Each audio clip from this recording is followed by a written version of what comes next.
City mobility plan अंतर्गत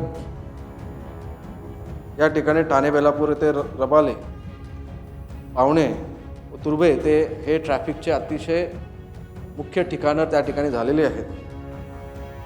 त्याचबरोबर आता एअरपोर्ट त्या ठिकाणी बनलेलं आहे आणि अनेक वाहतुकी पाम बीच रोडवरून आपल्या किल्ले गावठांजवळ ज्या सिग्नलजवळ मोठ्या प्रमाणात ट्रॅफिक जाम ही नाकारता येत नाही.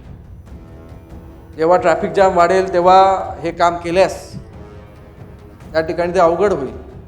त्यामुळे हे काम होणं अत्यंत महत्त्वाचं आहे. त्यामध्ये आयुक्त महोदयांना माझं सांगणं आहे की अतिशय एक अल्टिमेट सोल्युशन म्हणजे पूर्णपणे त्या भागामध्ये ट्रॅफिक होणारच नाही या दृष्टीने आपण एक आराखडा त्या ठिकाणी बनवला पाहिजे. आता हे आपण विशिष्ट आर्थिक प्रणालीच्या माध्यमातून मी करायचं सुचवत आहे. बजेटवरती लोड पडू नये त्यामुळे मी हायब्रिड ॲन्युअलिटी मॉडेल 30-70 अशा पद्धतीचं मी प्रस्तावित सभागृहापुढे केलेलं आहे. 30-70 म्हणजे असं आहे की प्रकल्प 2 वर्षात पूर्ण होईल, पण प्रकल्पाची पूर्ण किमतीच्या फक्त 30% किंमत ही 2 वर्षामध्ये ठेकेदाराला द्यायची आणि उर्वरित रक्कम ही साधारणपणे आपण 10 वर्षामध्ये त्या ठेकेदाराला दिली तर आपल्या बजेटवरती जो एकत्र कुठल्या त्या प्रकल्पाचा ताण तो येणार नाही आणि हे मोठं काम देखील होईल. त्याचबरोबर छोटी छोटी कामं होण्यासाठी आपल्याला निधी त्या ठिकाणी उपलब्ध होईल.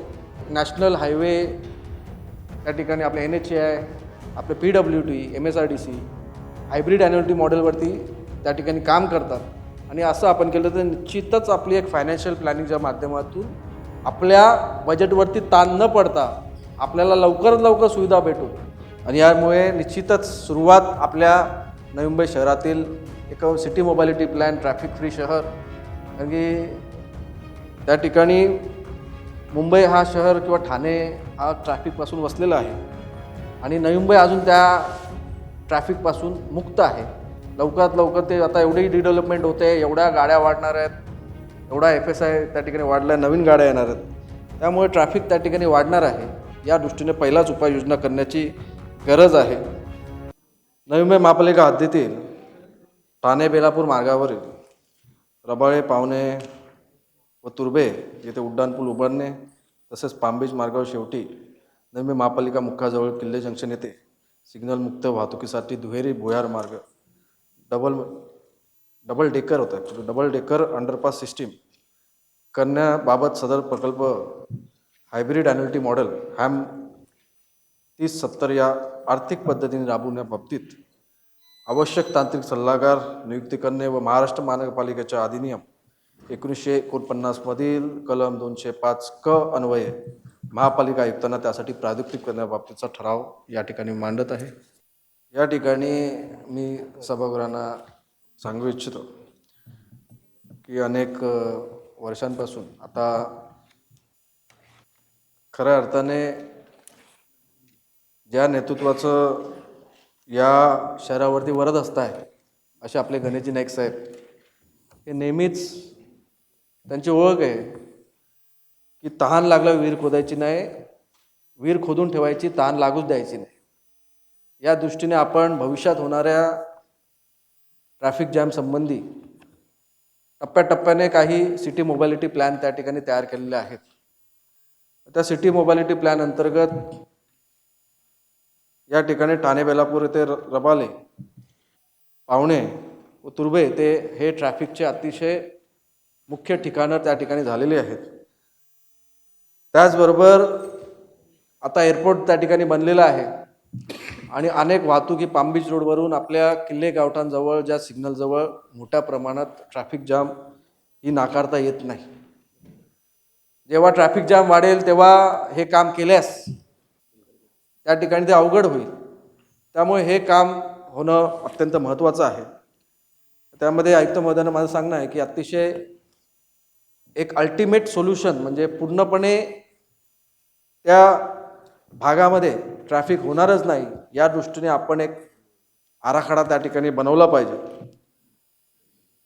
या बाबतीत रबाळे देखील सिग्नल यंत्रणा असल्यामुळे तिकडे फ्लायओव्हरची आवश्यकता आहे. त्याबरोबर आता पाहुण्या येते त्या ब्रिजवरती नेहमीच आता ट्रॅफिक होते, ॲक्सिडेंटची समस्या त्या ठिकाणी झालेली आहे. त्यामध्ये देखील सिग्नल फ्री पद्धतीने सविता केमिकलच्या पुलापर्यंत येण्यासाठी त्या ठिकाणी आपण हा जो उड्डाण पूल आहे तो बनवणं आवश्यक आहे. त्याचबरोबर फायझरच्या इकडे तुर्ब्याला जो तुर्ब्याचा फ्लायओव्हर आहे तिथूनच आपला जो नॅशनल हायवे आहे त्याचा ब्रिजवरतून डायरेक्ट नॅशनल हायवेला जोडला तर निश्चितच त्याच्या खालचा जो ट्रॅफिकचा जो स्पॉट आहे तो पूर्णपणे मुक्त होऊन जाईल आणि त्यापासून ॲक्सिडेंटपासून मुक्तता होईल. आता हे आपण विशिष्ट आर्थिक प्रणालीच्या माध्यमातून मी करायचं सुचवत आहे. आपल्याला एक बाब लक्षात यावी लागेल की 2015ला आता ज्या पद्धतीने 31 वर्ष आपल्या पालिकेला झाली, 5 वर्ष त्या ठिकाणी मी महापौर होतो, त्यावेळी शेवटी आपण अनेक कामं त्या ठिकाणी काढली आणि 2015चा मला वाटतं सुधाकर सोनवणे साहेब महापौर झाले तेव्हा एवढा स्पील झाला की नवीन काम काढायला त्या ठिकाणी मुभाच उरली नाही. त्यामुळे आर्थिक बाबी आपण फायनान्शियल प्लॅनिंग न करण्यामुळे आपण त्या वर्षी काहीच कामं आपण काढू शकलो नाही. स्पील एवढा होता की आपल्याला पगार देखील लेट व्हायला लागले. त्यामुळे आपल्या बजेटवरती ताण पडू नये, बजेटवरती लोड पडू नये, त्यामुळे मी हायब्रिड ॲन्युअलिटी मॉडेल 30-70 अशा पद्धतीचं मी प्रस्तावित सभागृहापुढे केलेलं आहे. 30-70 म्हणजे असं आहे की प्रकल्प 2 वर्षात पूर्ण होईल, पण प्रकल्पाची पूर्ण किमतीच्या फक्त 30% किंमत ही 2 वर्षामध्ये ठेकेदाराला द्यायची आणि उर्वरित रक्कम ही साधारणपणे आपण 10 वर्षामध्ये त्या ठेकेदाराला दिली तर आपल्या बजेटवरती जो एकत्र कुठल्या त्या प्रकल्पाचा ताण तो येणार नाही आणि हे मोठं काम देखील होईल. त्याचबरोबर छोटी छोटी कामं होण्यासाठी आपल्याला निधी त्या ठिकाणी उपलब्ध होईल. अनेकदा झालेलं आहे की आपण मोठं काम गेलं तर आपल्या छोटे जे वॉर्डची कामं आहेत त्याला निधीच उपलब्ध त्या ठिकाणी होतो. जसं आपण घर विकत घेतो, घरासाठी आपण कर्ज घेतो आणि कर्ज घेऊन आपण टप्प्याटप्प्याने आपण त्या ठिकाणी करतो. अशाच माध्यमातून हे नॅशनल हायवे त्या ठिकाणी आपले NHAI, आपले PWD, MSRDC हायब्रिड ॲन्युअलिटी मॉडेलवरती त्या ठिकाणी काम करतात आणि असं आपण केलं तर निश्चितच आपली एक फायनान्शियल प्लॅनिंगच्या माध्यमातून आपल्या बजेटवरती ताण न पडता आपल्याला लवकरात लवकर सुविधा भेटून आणि अशाच प्रकारे पुढे देखील आपण काही प्रकल्प पण पहिल्या टप्प्यामध्ये मी सभागृहापुढे हे प्रकल्प त्या ठिकाणी मांडत आहे आणि यामुळे निश्चितच सुरुवात आपल्या नवी मुंबई शहरातील एक सिटी मोबॅलिटी प्लॅन, ट्रॅफिक फ्री शहर, कारण की त्या ठिकाणी मुंबई हा शहर किंवा ठाणे हा ट्रॅफिकपासून वसलेला आहे आणि नवी मुंबई अजून त्या ट्रॅफिकपासून मुक्त आहे. लवकरात लवकर ते आता एवढी डिडेव्हलपमेंट होते, एवढ्या गाड्या वाढणार आहेत, एवढा FSI त्या ठिकाणी वाढला आहे, नवीन गाड्या येणार आहेत, त्यामुळे ट्रॅफिक त्या ठिकाणी वाढणार आहे. या दृष्टीने पहिलाच उपाययोजना करण्याची गरज आहे. पुढे आपल्या आयुक्त मात्र चांगल्या प्रकारे अंमलबजावणी होतील.